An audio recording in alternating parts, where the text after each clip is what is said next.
Нужно построить гидротехнические установки. Об этом заявили участники сегодняшнего заседания секции по малым рекам комиссии по чрезвычайным ситуациям Якутии. Поводом стал прошлогодний прорыв дамбы на речке Татта, в результате которого подтопило село Ажулун Чарапчинского района.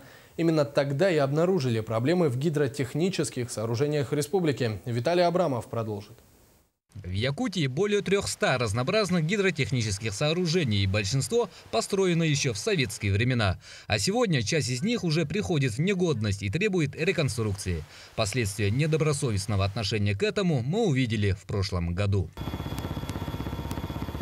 На заседании секции по маломерным рекам заслушали гидрологический анализ прошлых лет и сделали небольшой прогноз на нынешний год. Однако более достоверные данные будут готовы только к 16 апреля. А пока готовится список населенных пунктов, подпадающие под возможные зоны подтопления. Главное управление МЧС, департамента по водным отношениям и бассейное водное управление мы готовим список таких населенных пунктов. Но их очень много. И по основным водотокам, по реке Лена, по реке Колыма, по Алдану, по Вилюю. Кроме того, из них порядка 30% населенных пунктов они расположены на малых реках. Это порядка 60-70 населенных пунктов, наверное, будет. Представители районов обратили внимание на то, что подрядные организации недобросовестно относятся к превентивным мероприятиям, на что власть обещала принять меры. Но по-прежнему вызывает тревогу аварийная дамба в местности Серяхоллоос в Чурапче.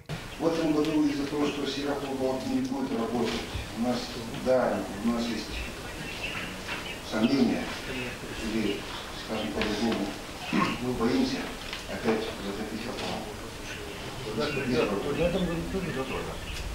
В каком часу?